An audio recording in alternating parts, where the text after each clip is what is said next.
فرمایا تمہارے دنوں میں سب سے بہترین دن جمعہ کا دن ہے، اس لیے اس دن مجھ پہ کثرت سے درود پڑھا کرو۔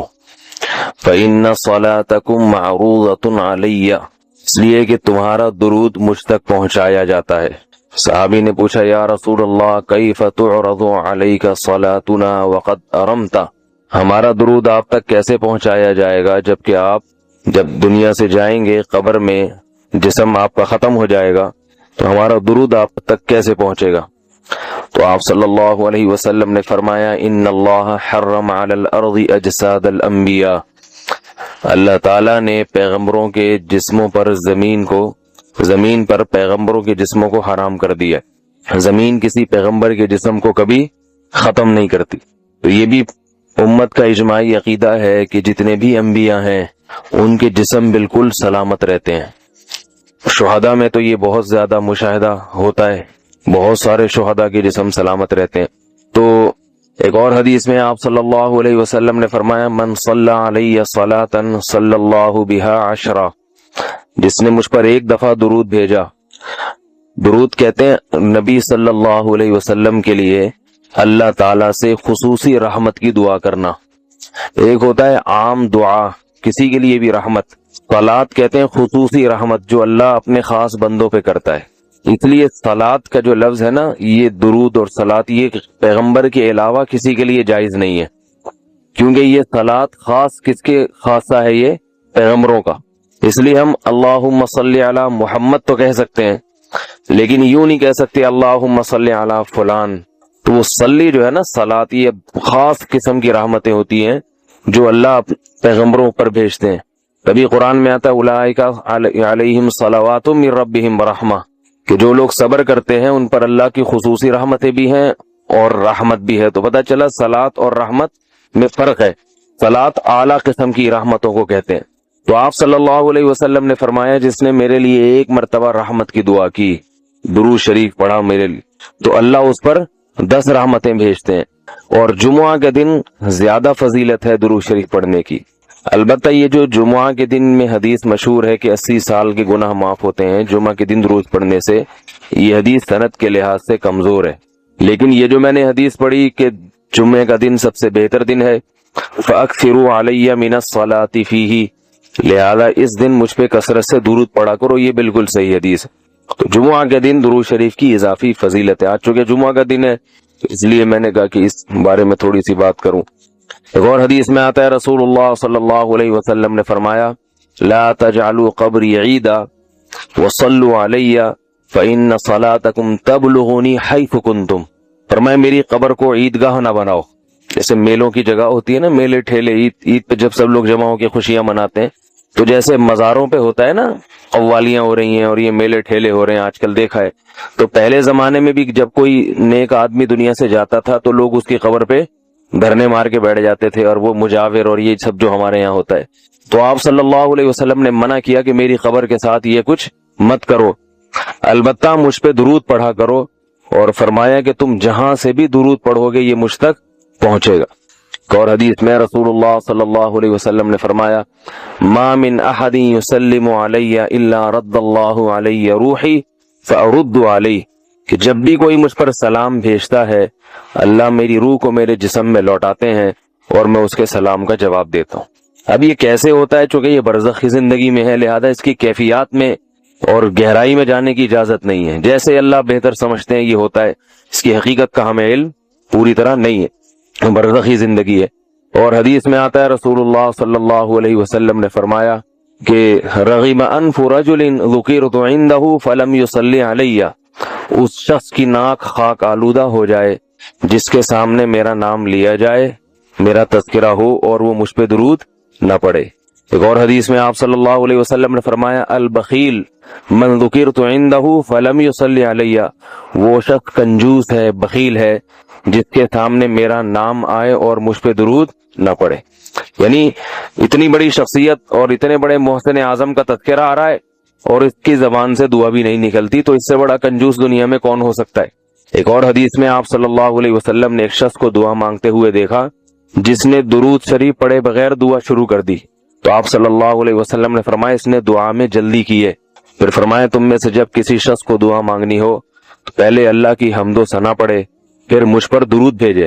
قرآن مجید میں بھی اللہ نے حکم دیا ان اللہ و ملائکتہ یصلون علی النبی، کہ اللہ اور اس کے فرشتے، اللہ بھی رحمت بھیجتے ہیں اور فرشتے بھی رحمت کی دعا کرتے ہیں۔ یا ایھا الذین آمنوا صلوا علیہ وسلموا تسلیما، اے ایمان والو تم بھی محمد صلی اللہ علیہ وسلم پر درود بھیجا کرو اور سلام بھیجا کرو۔ درود اور سلام میں فرق یہ ہے کہ درود اللہ کی رحمت اور سلامت کہتے ہیں کہ ہر برائی سے، ہر مشکل سے، ہر مصیبت سے بچائیں۔ تو کمال جبھی ہوتا ہے جب اللہ ہر شر سے بچا لیں اور اضافی رحمتیں بھی بھیجیں۔ تو علماء نے درود شریف کی حکمتوں میں لکھا ہے کہ درود شریف جو اللہ نے ہمیں پڑھنے کا حکم دیا، اس کی بنیادی وجہ تو سب کو معلوم ہے کہ سب سے زیادہ احسانات اس کائنات میں اللہ کے بعد کس کے ہیں؟ محمد صلی اللہ علیہ وسلم۔ تو آپ صلی اللہ علیہ وسلم کے احسانات سب سے زیادہ ہیں انسانیت پر۔ انسان کو انسان آپ صلی اللہ علیہ وسلم نے بنایا، اور اہل اسلام تو سب سے زیادہ ان احسانات کے تلے دبے ہوئے۔ تو ہم کوئی بھی عبادت اگر کر رہے ہیں، دعا بھی اگر مانگ رہے ہیں، تو یہ بھی کس کی وجہ سے توفیق مل رہی ہے؟ نبی صلی اللہ علیہ وسلم، کیونکہ آپ صلی اللہ علیہ وسلم نے ہی یہ ساری چیزیں سکھائی ہیں۔ تو ہر کام میں حکم یہ ہے کہ بھئی جس کا احسان ہے، جس کی وجہ سے تمہیں یہ رہنمائی ملی، پہلے اس کا بھی تو کچھ خیال کرو، اس کا بھی جو ہے نا اللہ سے اس کے لیے دعا مانگو تاکہ تمہاری طرف سے بھی کچھ شکر ہو۔ دوسری بات علماء نے لکھی ہے کہ اس میں حکمت یہ ہے کہ درود شریف پڑھنے سے توحید کا عقیدہ مضبوط ہوتا ہے۔ وہ توحید، درود شریف نبی سے دعا نہیں ہے بلکہ اللہ سے دعا ہے، کس کے لیے؟ نبی کے لیے۔ تو پتہ یہ چلا کہ نبی پر بھی اللہ کی رحمتیں ہوں گی، اور دعا کون مانگ رہا ہے؟ ہم مانگ رہے ہیں۔ تو اس میں نبی سے مانگنے کا دروازہ بند کر دیا کہ نبی سے مانگنے کا اسلام میں کوئی تصور نہیں ہے، بلکہ نبی کے لیے بھی اللہ سے مانگا جائے گا۔ تو جب نبی کے لیے بھی اللہ سے مانگنے کا حکم ہے تو اپنے لیے نبی سے کیسے مانگنے کا حکم ہو گیا؟ سمجھ میں آ رہی ہے بات کہ نہیں آ رہی؟ یعنی نبی کے لیے بھی کس سے مانگنے کا حکم ہے؟ اللہ سے۔ تو اپنے لیے کس سے مانگیں گے؟ بطریق اولا، بطریق اولا ہم پھر اللہ سے مانگیں گے۔ تو اس سے عقیدہ توحید مضبوط ہوتا ہے۔ اور تیسری بات یہ کہ علماء نے لکھا ہے کہ جب درود شریف پڑھیں تو اس نظریے سے نہ پڑھیں کہ نبی ہماری دعا کے محتاج ہیں، نبی اللہ کی رحمت کے تو محتاج ہیں، یہ تو درود شریف سے پتہ چلتا ہے، لیکن اللہ کی وہ رحمت اس وقت بھی ہوتی اگر ہم یہ دعا نہ مانگتے۔ تو ہمیں اس لیے ہے کہ ہم بھی انگلی کٹا کے شہیدوں میں نام لکھوا لیں۔ سمجھ رہے ہیں نا؟ اس کی حضرت مولانا اشرف علی تھانوی رحمہ اللہ نے بڑی پیاری مثال دی۔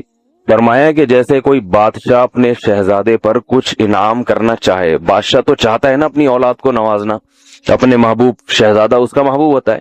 تو آپ اگر بادشاہ سے سفارش کر دیں کہ حضرت یہ تحفہ آپ اپنے شہزادے کو دے دیں، یا یہ فلاں چیز اپنے شہزادے کو، تو بادشاہ تو پہلے بھی دے رہا ہے، لیکن آپ کے کہنے سے وہ اور خوش ہو جائے گا، اور خوش ہو جائے گا کہ بھئی دیکھو جو کام میں چاہتا تھا یہ بھی اسی کی درخواست کر رہا ہے۔ تو نتیجہ کیا نکلے گا؟ تھوڑا سا آپ کو بھی دے دے گا وہ، ٹھیک ہے نا، کہ چلو یہ گڑ تم بھی منہ میٹھا کر لو اپنا، تم نے اتنا اچھا کام کیا۔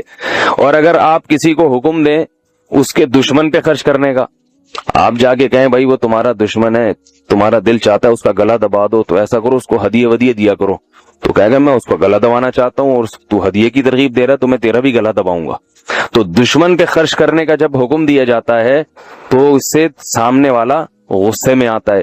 دوست پہ خرچ کرنے کا، احسان کرنے کا جب آپ کسی کو کہیں گے تو وہ خوش ہوتا ہے۔ باپ کو اگر کہا جائے نا اپنے بچوں پہ اور کھلائے کریں، بڑی خوشی ہوتی ہے، تو باپ کا دل اور سینہ اور چوڑا ہو جائے گا۔ تو ایسا ہی اللہ تعالیٰ کو اپنے رسول صلی اللہ علیہ وسلم سے محبت ہے، اللہ تو خصوصی رحمتیں بھیجیں گے ہی، لیکن ہم اگر اللہ سے درخواست کر دیں گے کہ اللہ تو خصوصی رحمتیں بھیج، تو اس میں تھوڑی سی ہماری بھی کیا ہو جائے گی؟ دخل اندازی ہو جائے گی۔ اللہ تو ویسے ہی کر رہا ہے، تو اللہ کہے گا چلو تو نے بھی سفارش کر دی تو ان پہ تو کر ہی نہ ہوں، یہ 10 رحمتیں تجھ پر بھی ہو جائیں گی۔ اور چوتھا فائدہ کیا ہے درود شریف پڑھنے کا؟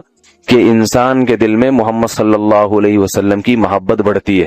انسان جس کے لیے دعا مانگتا ہے لاشعوری طور پہ، تو نبی صلی اللہ علیہ وسلم کی جتنی زیادہ محبت ہوگی اللہ کی خود بخود اتنی ہی زیادہ ہوگی، کیونکہ نبی سے محبت اللہ ہی کی وجہ سے ہوتی ہے، یہ الگ الگ چیز نہیں ہے، اللہ کے رسول ہے نا، اسی وجہ سے تو ہے۔ تو جتنی محبت بڑھے گی اللہ کی محبت اتنی زیادہ۔ اور پانچواں فائدہ کہ جتنی نبی کی محبت ہوگی، انسان کو جس سے محبت ہوتی ہے اس کی اتباع آسان ہوتی ہے۔ بغیر دلیل کے بھی مانتا چلا جاتا ہے. جس سے نفرت ہوتی ہے نا، اس سے ہر بات پہ دلیل، کیوں بھائی ایسا کیوں ہے. اور اگر محبت ہو تو وہ کوئی کام کا کہے تو سمجھ میں آئے نہ آئے، انسان کہتا ہے بس کر لو. صحابہ کرام کی محبت کے جو واقعات ہیں، حضرت انس رضی اللہ تعالی عنہ جب بھی کھانا پکتا تھا، اگر اس میں لوکی یا کدو پکتا تو کدو کے ٹکڑے تلاش کر کر کے کھاتے تھے. لوگوں نے پوچھا کیوں بھائی؟ فرماتے ہیں کہ میں نے رسول اللہ صلی اللہ علیہ وسلم کو دیکھا ہے کہ کدو شوق سے کھاتے تھے آپ. تو نبی سے محبت تھی، کدو سے محبت ہو گئی. حالانکہ یہ شریعت کا حکم نہیں ہے لوکی اور کدو سے محبت کرو، یہ تو اپنی انسان کی اپنی رغبت ہوتی ہے، کسی کو کسی چیز سے، کسی کو کسی چیز سے. لیکن عشق کی انتہا ہوتی ہے تو انسان کو محبوب چیزوں سے بھی ہو جاتی ہے. تو ہمیں بھی اگر نبی صلی اللہ علیہ وسلم سے محبت ہوگی صلی اللہ علیہ وسلم، تو اگر کدو سے نہ بھی ہو تو کوئی اتنا مسئلہ نہیں ہے، لیکن فرائض واجبات سے تو ہو جائے گی نا، جو شریعت میں ضروری ہیں، جن کی آپ صلی اللہ علیہ وسلم نے بہت تاکید کی ہے، تو ان سے تو ہوگی نا کم از کم. محبت نہیں ہے تو ہر وقت بیٹھ کے لوجی کی تلاش. داڑھی تک نہیں رکھے گا، داڑھی کا سمجھاؤ تو کہ بھائی کیوں بھائی، پھر یہ سمجھاؤ کہ بھئی آپ صلی اللہ علیہ وسلم کے اخلاق ایسے تھے، نہیں میری سمجھ میں نہیں آتے. اللہ تعالیٰ نے فرمایا کہ کیا آپ نے ایسے شخص کو دیکھا جس نے اپنی خواہشات کو خدا بنا لیا ہو، معبود بنا لیا ہو. معبود کسے کہتے ہیں؟ جس کی عبادت کی جائے، جس کو فالو کیا جائے، جس کی غلامی اختیار کی جائے.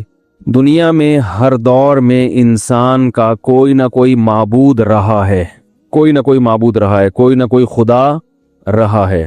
جو اللہ کا انکار کرنے والے لوگ ہیں، جو اللہ کو نہیں مانتے بلکہ کسی خدا کو مانتے ہی نہیں ہیں، وہ یہ کہتے ہیں دیکھو یہ تو انسان کی گڑی ہوئی باتیں ہیں کہ کوئی گاڈ ہے.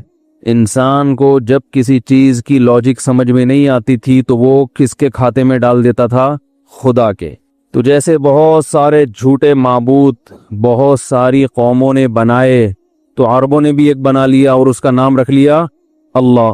تو انہوں نے یہ دعویٰ کیا کہ جیسے وہ جھوٹے خدا غلط تھے تو عربوں نے بھی ایک خدا بنایا اور اس کا نام رکھ دیا اللہ، تو یہ بھی کیا ہے؟ معاذ اللہ غلط ہے. تو یہ کائنات گاڈ لیس ہے. یہ میری اپنی بنائی ہوئی انگریزی بھی ہوتی ہے. گاڈ لیس ویسے کچھ لفظ کبھی ڈکشنری میں سنا نہیں ہے، لیکن جب کولیسٹرول فری کوئی چیز ہو سکتی ہے تو گاڈ فری بھی بنانے میں کوئی حرج نہیں ہے نا، خود ہی بنا لو. ڈکشنری میں آ جائے گا، اگلا ایڈیشن جب ڈکشنری کا شائع ہوگا تو اس میں گاڈ فری بھی، کیا خیال ہے بھائی، آ جائے گا. میں تھائی لینڈ میں تھا تو وہاں ایک آدمی سے ملاقات ہوئی، تو میں نے ویسے ہی اسے انٹرویو لینا شروع کیا کہ تمہارا مذہب کیا ہے. تو اس نے کہا میں فری تھنکر ہوں. فری تھنکر، میں نے یہ لفظ پہلی دفعہ سنا تھا. میں نے یہ کیا ہوتا ہے؟ فری کا مطلب تو فری ہے، تھنک سوچ کو کہتے ہیں، تھنکر سوچنے والا. تو مجھے کچھ سمجھ میں نہیں آیا. فری تھنکر یعنی کچھ سوچتا ہی نہیں ہے، ہر قسم کی تھنکنگ سے کیا ہے بولو بھائی فری. تو میں نے کہا یہ تو بہت ہی فری ہو رہا ہے، یعنی یہ تو فری ہونے کی انتہا ہو گئی کہ آپ کی کوئی تھنک ہو ہی نہیں. تو وہاں مجھے لوگوں نے بتایا کہ ایک تو ہوتا ہے ایتھیسٹ تو جو اللہ کا انکار کرتا ہے. تو فری تھنکر سے اس کی مراد یہ ہے کہ نہ یہ انکار کرتا ہے نہ یہ اقرار، یہ کہتا ہے کوئی نظریہ رکھنا سرے سے ضروری ہے ہی نہیں، کوئی نظریہ کوئی کانسیپٹ رکھو ہی نہیں. یعنی اس بحث میں پڑھنے کی کیا ضرورت ہے کہ اللہ ہے یا اللہ نہیں ہے، اس کائنات کو کسی نے بنایا ہے یا بنایا نہیں ہے. کیونکہ اگر یہ کہو گے کہ بنایا ہے تو جو انکار کرتے ہیں کہ نہیں بنایا، یہ خود سے بنی ہے، وہ آپ سے بحث میں الجھیں گے. اور اگر آپ یہ کہتے ہو کہ اس کائنات کو کسی نے نہیں بنایا، خود سے بنی ہے، تو مذہبی لوگ آپ سے بولو نا بھائی بحث کریں گے نا، وہ دلائل سے ثابت کریں گے کہ اللہ ہے، اور آپ کہتے ہو نہیں ہے، تو جو ہے والے ہیں وہ ثابت کریں گے. آپ کہتے ہو کہ ہے تو جو نہیں والے ہیں وہ ثابت کریں گے. تو اپنے آپ کو اس قسم کی تمام ٹینشنوں سے کیا رکھو میرے بھائی، فری ہو کے زندگی گزارو. جب کوئی آپ سے آگے پوچھے کہ کوئی اس کائنات کو بنانے والا ہے، آپ کو کیا کرنا ہے بھائی؟ اگر ہے تو کیا کریں؟ کوئی پوچھے کہ نہیں ہے تو بھائی ہم یہ بھی نہیں کہتے نہیں ہے، ہوگا تو ہوگا، نہیں ہے تو نہیں. تو ہم نے کیا کرنا ہے بھائی؟ ہم نے یہ کرنا ہے کہ میرا پیٹ کیسے بھرے گا، میرے بچوں کا پیٹ کیسے بھرے گا. لائف کو ہم انجوائے، بولنے کوئی پابندی نہیں ہے بھائی، ہم نے مزے کی زندگی گزارنی ہے. کیونکہ ان کا یہ کانسیپٹ ہے کہ جو اللہ کو مانتے ہیں وہ بھی پیٹ کی فکر کرتے ہیں، جو نہیں مانتے بولو نا وہ بھی پیٹ کی فکر کرتے ہیں. جو خدا کو مانتے ہیں وہ بھی کھانے پینے کی فکر کرتے ہیں, جاب تلاش کرتے ہیں, ترقی کی کوشش کرتے ہیں. جو نہیں مانتے وہ بھی ترقی کی کوشش. تو کرنا کیا ہے؟ تو اسے کیا کہتے ہیں؟ تمام قسم کی تھنکنگ سے فری. تو یہ ہیں فکر لیس لوگ. انہیں کیا کہیں گے؟ فکر لیس. انہیں کوئی ٹینشن سرے سے ہے ہی نہیں. وہ الگ بات ہے کہ سب سے زیادہ ٹینشن میں یہی ہوتے ہیں, سب سے زیادہ ٹینشن میں یہی ہوتے ہیں. اس لیے کہ جب اللہ کو اپنی ڈکشنری سے نکال دیا تو پھر انسان کے سامنے اندھیرے ہیں, اندھیرے. اسے گائیڈنس ہی نہیں ہوتی, اسے پتہ ہی نہیں چلتا صحیح کیا ہے غلط کیا ہے, میں غلط کر رہا ہوں میں صحیح کر رہا ہوں. ہر چیز میں وہ عقل سے فیصلہ کرے گا اور عقل اس کو تباہ و برباد کر دے گی, کیونکہ عقل سے بہت ساری چیزیں حل نہیں ہوتی. دیکھو یہ میں مثال سے سمجھاتا ہوں. موضوع میرا کیا ہوتا ہے کہیں اور چل پڑتے ہیں, لیکن چلو دعا یہ کی ہوتی ہے اللہ جس چیز میں لوگوں کو زیادہ فائدہ ہو ادھر ہی لے چل ہمیں. کیا خیال ہے بھائی؟ دیکھو اس کی مثال ہے. آپ کا ارادہ تھا سوراب گوٹ پہ تکے کھانے کا. آپ نے اپنے دوست سے کہا یار چلو سوراب گوٹ چلتے ہیں, جو دمبے کے تکے ہیں جو حقیقت میں بھینس کے ہیں, دمبے کے نام پہ بکتے ہیں, چلو وہ کھانے چلتے ہیں. سنا ہے وہاں افغانی پلاؤ بڑی مزے کی ہوتی ہے. منزل آپ کی کیا تھی بھائی؟ سوراب گوٹ. آپ کا دوست باتوں باتوں میں آپ کو لے گیا, ادھر لے گیا قصبہ کالونی. اب آپ جب دیکھیں گے کہ جانا سوراب گوٹ تھا, پہنچ گئے کہاں؟ قصبہ کالونی, تو آپ پریشان ہو گئے نا. کیا خیال ہے بھائی؟ لیکن وہ آپ کو ایک ہوٹل میں لے گیا, اس نے کہا یہاں وہاں سے بھی اچھے تکے ملتے ہیں. تو آپ کہو گے بھائی مقصد تو کھانا تھا, سوراب گوٹ کی زیارت کرنا مقصد نہیں تھا. اگر وہاں یہاں سے بھی اچھے تکے مل رہے ہیں, یہاں وہاں سے بھی اچھے, کوئی مسئلہ نہیں ہے. تو بھائی ہم جمعے کو اگر ایک ٹاپک ذہن میں رکھ کے بیٹھتے ہیں لیکن ہمیں کہیں اور کے کباب زیادہ اچھے لگنا شروع ہوتے ہیں, تو میرا خیال ہے کوئی حرج, کہ مقصد تو ہے دین پہ چلنا, دین پہ چلنے کی فکر پیدا ہونا. تو اگر کسی اور چیز سے ہو رہی ہے تو مقصد تو حاصل ہو گیا نا. تو مقصد کو دیکھنا ہے یا ذرائع کو دیکھنا ہے؟ کیا خیال ہے بھائی؟ مقاصد کو دیکھنا چاہیے. تو میں یہ عرض کر رہا تھا میرے بھائی, آج بہت سارے معاملات ہمارے خراب اس لیے ہیں کہ ہم اسلام کو فالو نہیں کرتے, اسلام کو سپیریئر نہیں مانتے ان چیزوں میں. تو یا تو اللہ کے ساتھ بہت سارے اللہ مان لیے, یا سرے سے اللہ کا انکار کر دیا, یا سرے سے کوئی نظریہ ہی نہیں رکھا. یہ تمام راستے آپ کو جہنم کی آگ کی طرف لے کے جائیں گے, تمام راستے آپ کو بے سکونی کی طرف لے کے جائیں گے. ایک ہی راستہ ہے آپ کے پاس جو قرآن نے بیان کیا, وہ کیا ہے کہ ایک اللہ پر ایمان لے آؤ اور اپنے آپ کو اس کے حوالے کر دو, اور اسی کو معبود کہا جاتا ہے. عبادت کا معنی ہے غلامی. عبادت کسے کہتے ہیں؟ غلامی کو. اور جس کی عبادت کی جائے اسے کیا کہا جاتا ہے؟ معبود. تو ہم صرف ایک کے غلام ہیں, وہ کون ہے؟ اللہ ہے. تو بھائی یہ فیصلہ کرو کہ میں آزاد ہوں یا میں غلام ہوں. تو میں نے جو آیت پڑھی نا قرآن مجید کی, افرأیت من اتخذ الہہ ہواہ, اس آیت میں اللہ نے بتایا ہے کہ جو کسی کو معبود نہیں مانتا اور یہ کہتا ہے میرا کوئی معبود نہیں ہے, جو فری تھنکر ہیں یا اللہ کا انکار کرنے والے ہیں, اللہ فرماتے ہیں یہ جھوٹ بولتے ہیں, ان کا بھی معبود ہے. یہ جو کہتے ہیں میرا کوئی معبود نہیں, میں کسی کو فالو نہیں کرتا, یہ جھوٹ بولتے ہیں. آپ حیران ہوں گے بھائی, وہ تو خود کہہ رہے ہیں کہ ہم نہیں مانتے. اللہ اگر یہ کہتا کہ یہ غلط کہتے ہیں تو ہم کہتے ہیں بھائی واقعی غلط کہہ رہے ہیں, اللہ تو ہے. لیکن اللہ کہتے ہیں کہ یہ کیا کہہ رہے ہیں, یہ ان کا دعویٰ یہ ایسا ہے نہیں, یعنی یہ مانتے ہیں معبود کو. ارے عجیب بات ہے نا, ایک آدمی کہہ رہا ہے میں نہیں مانتا, آپ کہہ رہے ہو نہیں تو مانتا ہے, وہ کہہ رہا ہے میں جھوٹ بول رہا ہوں کیا, میرے دل کی حالت تو میں ہی جانتا ہوں نا. اللہ کہہ رہے ہیں کہ نہیں ان کے دل کی حالت تم نہیں جانتے, یہ خود بھی نہیں جانتا, میں جانتا ہوں. یہ جو کہہ رہے ہیں میں کسی کو معبود نہیں مانتا, غلط کہہ رہے ہیں. یہ اپنی خواہشات کو خدا بنا کے بیٹھے ہوئے ہیں. دیکھو معبود اسے کہتے ہیں, آپ جب کسی کے غلام ہو نا, تو جب وہ کسی بات کا آرڈر کرتا ہے تو اس آرڈر کے پہ چلنے کے لیے لاجک نہیں پوچھی جاتی. دیکھو دوست آپ کو آ کے کہے گا کہ یہ کام کرو, آپ کہیں گے کیوں, کیا خیال ہے بھائی کیوں کروں, وہ وجہ بیان کرے گا. لیکن تھانے دار آیا اور کہہ رہا ہے موبائل میں بیٹھو, تو آپ ایک دو دفعہ پوچھ تو لیں گے بھائی احتیاطاً کیوں, لیکن وہ وجہ بتانے کا پر مکلف, وہ کہے گا تھانے میں چل کے بتاؤں گا. تو بیٹھنا پڑے گا نا آپ کو. وہ کارڈ دکھائے گا بھائی میں تھانے دار ہوں, میں وردی میں آیا ہوں, مجھے حکومت نے اجازت دی ہے کہ میں آپ کو, میرے پاس عدالت سے نوٹس آیا کہ اس بندے کو اٹھا کے لے آؤ. تو آپ کو مطمئن کرنا ضروری نہیں ہے, عدالت نے نوٹس بھیجا اس کو اٹھا کے لے آؤ. کیا خیال ہے؟ دوبارہ بتا دیتا ہوں, بھی سمجھ میں نہیں آیا. تھانے دار آیا, فرض کرو گیٹ پہ کھڑا ہوا ہے, بولے باہر آئے. آپ باہر آئے کہ نہیں, موبائل میں بیٹھے ہیں, یہ عدالت نے نوٹس دیا ہے کہ اس بندے کو اٹھا کے لے آؤ, اریسٹ کرو. آپ کہیں کیوں, وہ کہیں ایکچولی بات یہ تھی کہ آپ پر چوری ثابت ہوئی ہے. آپ کہیں نہیں یہ بالکل غلط ہے, وہ اب تھانے دار کہہ رہے وہ اصل میں عدالت میں گواہوں نے سے ثابت کیا. آپ کہہ رہے ہیں وہ گواہوں کو میں جانتا ہوں، وہ تو خود چور ہیں. اب ایس ایچ او صاحب کہہ رہے ہیں کہ بھائی وہ اصل میں نہیں، ایسا نہیں ہے، یہ بات ثابت ہو چکی ہے کہ وہ چور نہیں ہے، آپ چور ہیں. آپ کہہ رہے ہیں نہیں، آپ کو غلط انفارمیشن ملی ہے. وہ کہہ رہا ہے بھائی شناختی کارڈ پہ جو نام ہے وہی آپ کا نام ہے، عدالت نے جو نوٹس بھیجا، ایڈریس بھیجا وہی ہے. کہہ رہے نہیں، وہ اصل میں وہ سیم نام کا ایک اور بندہ دوسرے محلے میں بھی رہتا ہے. تو وہ ایس ایچ او صاحب کے پاگل ہونے کی علامت ہے نا؟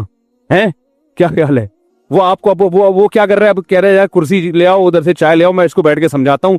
جب یہ سمجھ جائے گا تو میں اس کو اریسٹ کروں گا، کیونکہ یہ ایک آدمی کے سمجھ میں ہی نہیں آ رہا میں اس بیچارے کو اریسٹ کیوں کروں. ایسی کوئی پولیس دنیا میں دیکھی آپ نے؟ کیا ہو گیا بھائی؟ لیکن یہی کام ہوتا ہے، آپ کا کوئی دوست آتا ہے یا ویسے کوئی ان نون پرسن آیا، وہ آ کے کہتا ہے گاڑی میں بیٹھو، آپ پوچھیں گے نا کیوں، وہ کہے گا آپ چور ہو، آپ بولیں گے کس نے کہہ دیا. اب بحث کرنا بنتا ہے. کیا خیال ہے بھائی؟ تو جب آپ کسی کو گاڈ مان لیتے ہیں، خدا مان لیتے ہیں، تو جب وہ آرڈر دے گا تو بحث کرنا نہیں بنتا. نہیں آ رہی بات؟ پھر بحث کرنا نہیں بنتا. پھر بھائی وہ پھر گاڈ ہونے کا فائدہ کیا؟ خدا ہونے کا فائدہ کیا اس کا؟ معبود ہونے کا، آپ کے غلام اور اس کے آقا ہونے کا فائدہ کیا ہوا؟ اگر اس کو بھی سمجھانا ہے ہر چیز یہ کرو یہ نہیں کرو. جیسے میں نے بھی بات کی نا، گھر کا سربراہ کون ہے؟ قرآن کے مطابق مرد ہے. اب خواتین بحث کرتی ہیں، تو بھائی اگر آپ نے بحث کرنی ہے تو اسلام چھوڑ دو. اب بولے میں مسلمان نہیں ہوں، میں اسلام کو نہیں مانتی، میں اللہ کو نہیں مانتی، میں قرآن کو نہیں مانتی، ختم. پھر انگریز بن جاؤ تو پھر آپ کو سمجھایا جائے گا یہ ایکچولی یہ تو پھر آپ کی بحث. تو وہ پھر بحث کر کے انہوں نے کہا کوئی کسی کا سربراہ نہیں ہے. وہ انگریز نے کہا اتنی گھنٹے لگا کے کون سمجھائے گا یار کون سربراہ ہے؟ تو انہوں نے کہا کوئی سربراہ نہیں ہے، لائف کو بس کیا کرو، انجوائے کرو. ٹھیک ہے نا؟ تو تھوڑی ان ٹینشنوں سے اپنے آپ کو آزاد کر لیے. تو ساری ٹینشن اسلامی معاشرے میں اور خاندانی نظام کو بچانے کے لیے. آپ میرے پاس ایسے کیس بھی آتے ہیں، میاں صاحب گھر میں خرچہ ہی نہیں دے رہے، تو ان کو جب کہا جائے بھائی خرچہ تو آدمی کے ذمہ ہے، وہ کہے نہیں بھائی اتنا کماتی ہے، اتنی ماشاءاللہ اللہ نے اس کو نوازا ہے، اتنے ابا سے، تو مجھ سے کیوں مانگتی ہے؟ تو ہم ان سے کہیں گے بھائی جان خدا کا حکم کیا ہے کہ ذمہ داری کس کے کندھوں پہ ہے؟ میں نے کہا بھائی آپ کی بیگم کو 3 کروڑ کے پلاٹ بھی اگر وراثت میں ملے ہو نا تو پھر بھی، اور آپ رکشا چلاتے ہو، پھر بھی ذمہ داری آپ پر ہے، اس پر نہیں ہے.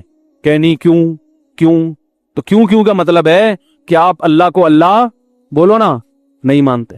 بھائی اللہ کو اللہ ماننے کا، اللہ نے کہہ دیا ایک نظام بنا دیا تو آپ کو فالو، آپ کی سمجھ میں آئے یا نہ. اللہ نے کہا بہن کو وراثت دو، کہا نا اللہ نے. ابھی دیکھو ایک خاندانی لوگ آئے تھے، ابھی انہوں نے ایک مسئلہ پوچھا کہ ہمارے والد صاحب، ابھی جمعے کی نماز سے پہلے انہوں نے کہا کہ ہمارے والد صاحب نے زندگی میں ہماری بہن کو پورا ایک مکان دے دیا تھا اور کہا تھا کہ میرے مرنے کے بعد اب تمہارا وراثت میں حصہ نہیں ہے کیونکہ میں زندگی میں تمہیں دے رہا ہوں. والد صاحب کا انتقال ہو گیا، اب وراثت میں ایک مکان ہے. تو بھائی مجھ سے پوچھ رہے کہ کیا اس بہن کا حصہ ہوگا کہ نہیں ہوگا؟ میں نے کہا بھائی ہوگا. میں نے کیا کہا؟ بھائی ہوگا. وہ کہہ رہے نہیں وہ تو ایگریمنٹ ہوا تھا، بہن بھی اس پہ راضی تھی کہ میں یہ مکان لے رہی ہوں اور مرنے کے بعد میں حصہ نہیں لوں گی. میں نے کہا یہ ایگریمنٹ شریعت میں کل عدم ہے، اس کی کوئی حیثیت نہیں ہے، کیونکہ جو حق آپ کا ابھی ہوا ہی نہیں ہے آپ پہلے سے اس سے دستبردار نہیں ہو سکتے. میں آپ سے کہوں کہ فیوچر میں جتنے پیسے آپ کے ذمے میرے ہوں گے وہ ابھی سے میں نے معاف کر دیے، وہ نہیں معاف ہوتے. جب پیسے ہوں گے تو پھر معافی کا اعتبار ہوگا. تو وراثت کا حق آتا ہے باپ کے مرنے کے بعد. تو بہن کا ابھی حصہ آیا ہی نہیں ہے تو وہ معاف پہلے سے ہو ہی نہیں سکتا. میں نے کہا پورا حصہ دینا پڑے گا، اور وہ جو مکان زندگی میں دیا وہ غریبی. اب ایسے موقع پہ عام طور پہ لوگوں کے چہروں پہ آ جاتی ہیں سلوٹیں، سوال کرتے ہیں کیوں ہمارا اتنا نقصان، ہم تو دھوکے میں آ گئے. کتنی بڑے خاندانی لوگ تھے، انہوں نے کہا ٹھیک ہے ہم اس کو حصہ دیں گے، بس ہم یہ پوچھنا چاہ رہے تھے اسلام کیا کہتا ہے. سمجھ میں آ رہی ہے بات؟ نہیں آ رہی ہے. تو بھائی اللہ کا مطلب ہی یہی ہے کہ جب ایک بات اللہ نے کہہ دی وراثت کی، تو اللہ نے قرآن میں اصول بیان کر دیے نا کہ مرنے کے بعد ہے، وہ زندگی میں نہیں ہے. تو یہ خاندانی لوگ ہوتے ہیں، کم از کم ایک طرف تو ہوئے ہیں نا. ایک ہمارا تو پتہ ہی نہیں چل رہا کہ کدھر ہیں ہم لوگ، ہیں کیا. ایک بحث لامتناہی شروع ہو جاتی ہے. تو جب اللہ کو اللہ مان لیا تو اللہ کے احکام میں یہ کہنا کہ کیوں انشورنس حرام ہے نا، کیوں اسلام میں صحیح بخاری صحیح مسلم کی حدیثیں ہیں، غرر بھی حرام، قمار جوا بھی حرام اور سود بھی حرام. اس کی وجہ اللہ نے نہیں بتائی، حکمتیں بتائی ہیں، لیکن اصل وجہ یہی ہے بس اللہ نے حرام کر دیا. اب انشورنس میں بھائی یہی ہو رہا ہے، ابا مر گئے تو پیسے ملیں گے، نہیں مرے تو وہ رقم انشورنس کمپنی کا پروفٹ کمانے کا یہ طریقہ شریعت میں حلال بولو بھائی نہیں ہے. کہ ان کی گاڑی کو ٹکر لگ گئی تو انشورنس کمپنی کا نقصان، ٹکر نہیں لگی تو کلائنٹ کا نقصان کہ اس کی ساری قسطیں انشورنس کمپنی کھا جائے گی.